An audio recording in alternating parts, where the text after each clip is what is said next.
It's the Real News Network, and I'm Greg Wilpert coming to you from Baltimore. Was Brazil's presidential election of right-wing extremist Jair Bolsonaro last October all part of a slow-moving coup to stamp out Brazil's left? Recent developments would indicate that this could be the case.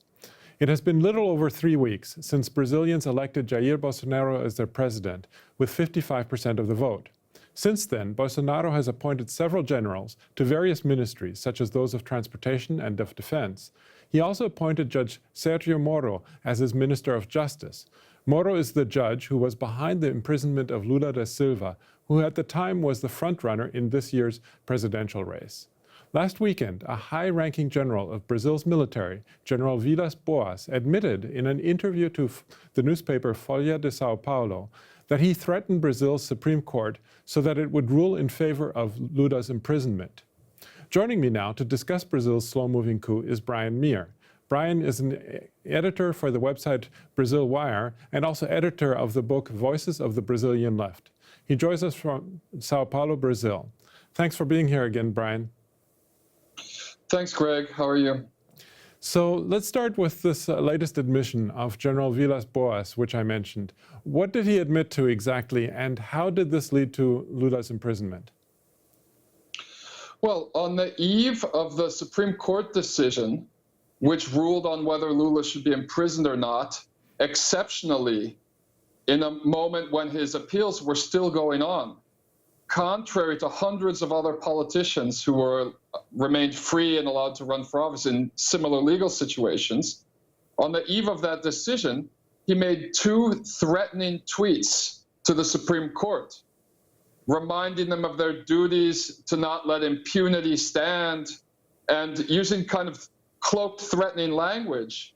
And then on the most popular news program in Brazil, Jornal Nacional on TV Globo, which is one of the most powerful media conglomerates in the world, the nightly newscaster read the tweets over the air in this kind of somber voice as they dimmed the lights at the end of the newscast. So during the Supreme Court ruling the next day, it was a split decision. And Rosa Weber, the Supreme Court minister, she announced that she was going to rule against her basic feeling and side with the majority. She was going to go against what she really believed and side with the majority, and she was visibly nervous.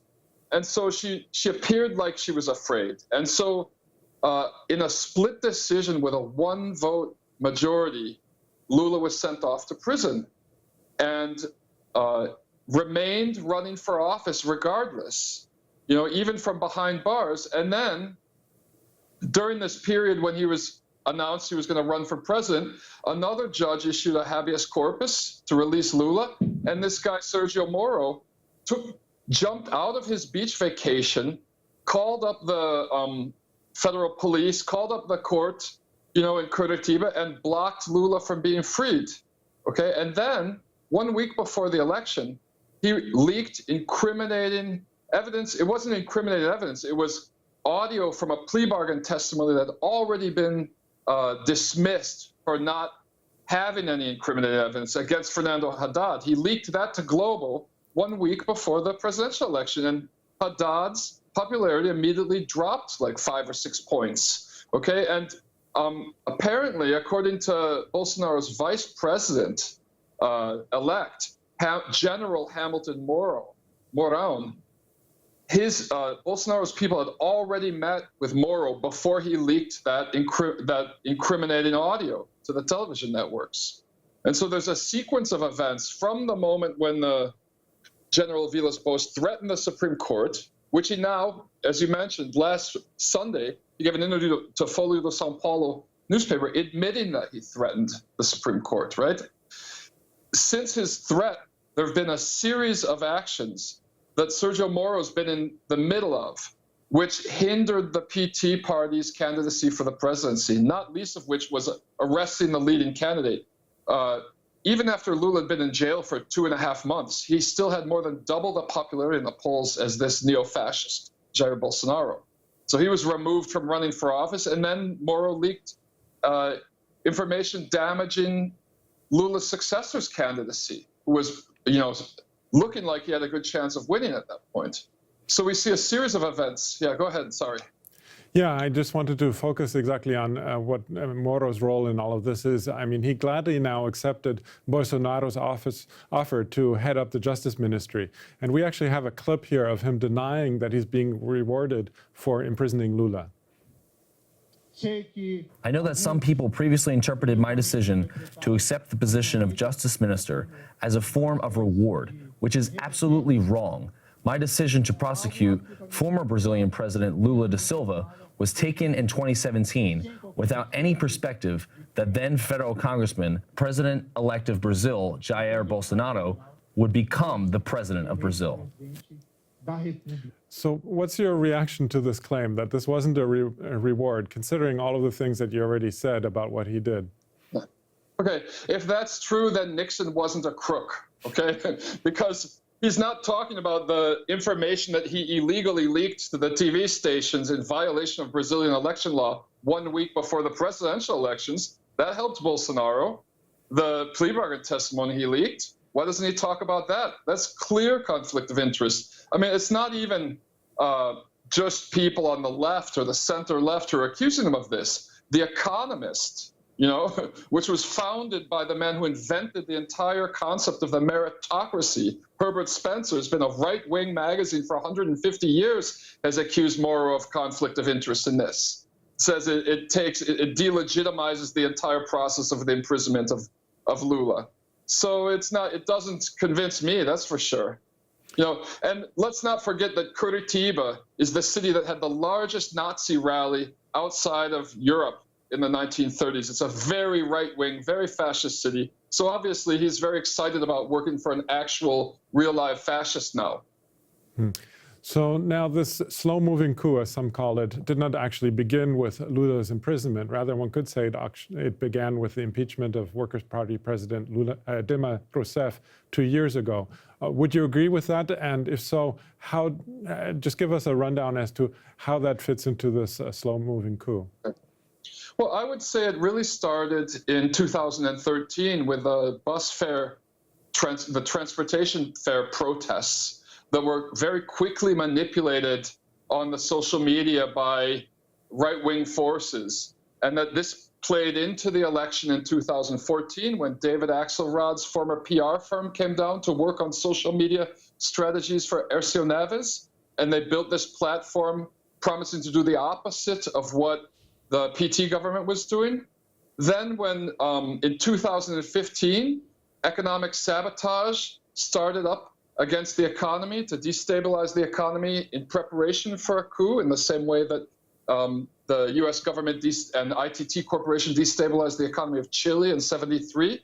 We had Sergio Moro as part of this US-backed, Department of Justice-backed Operation Car Wash corruption investigation, freeze all operations of the 5 largest engineering and construction companies in the country, generating an immediate 500,000 direct job losses and millions of indirect job losses. On the eve of removing Dilma from office. Okay. Plus, in addition to that, the head of the conservative PSDB party has admitted that they deliberately tried to sabotage the economy when Dilma was president. So we saw this sabotage going on, causing her popularity to drop, and then this impeachment over a non-impeachable offense called fiscal peddling, which was legalized in the Senate 1 week after she left office, that she was subsequently exonerated from.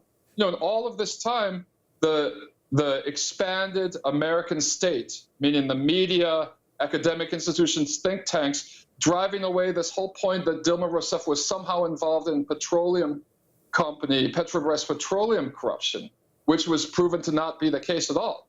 Okay, so she was removed, and then you look at who started benefiting from it. The United States corporations immediately started benefiting from Dilma's removal because they started heavily privatizing petroleum to companies like ExxonMobil and Chevron at sub-market rates, much below the actual market rate. Companies like Monsanto moved in, and they relaxed pesticide laws to benefit pesticide companies. The new coup president, Michel Temer, announced that he was going to get rid of Linux, which is what Lula had implemented in the entire governmental computer systems, and start using Microsoft again. So Microsoft benefited. And you look at the government of Norway, their National Petroleum Corporation purchased a lot of Brazilian offshore petroleum reserves at submarket rates too, and other corporations from England and Europe. So it's kind of like, when you look at a coup, you look at who benefits from this. Well, if you look at who benefited from it, it's mainly US, but also European corporations.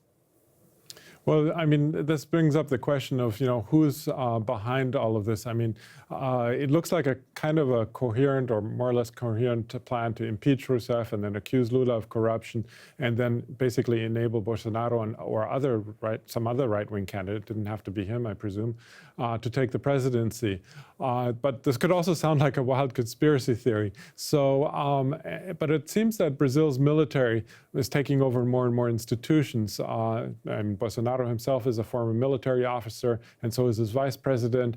And now more and more ministries are being filled with military officers. So, what can we conclude from all of this? Is this something that the military is behind, or what would you say? Yeah.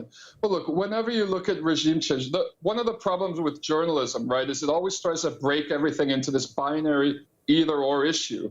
And in the real world, things are a lot more complex. So whenever you look at illegal regime change, which happened to Dilma Rousseff, and the illegal arrest of the leading presidential candidate, which happened with Lula after threats made by the military to the Supreme Court, okay, you have to look at multiple causes. So, of course, the U.S. government was behind the impeachment and Lula's arrest through its active participation in Operation Lava Jato. The U.S. government has received over $1 billion in fines from Brazilian corporations from this. So they're involved. The U.S. Department of Justice officials like Patrick Stokes repeatedly have flown down to Curitiba to strategize with Moro. And Kenneth Blanco, the Assistant Attorney General last year, gave a speech at the Atlantic Council bragging about Lula's arrest. So it's not a conspiracy theory to state that the U.S. is involved in this. The question is, how much involvement, okay?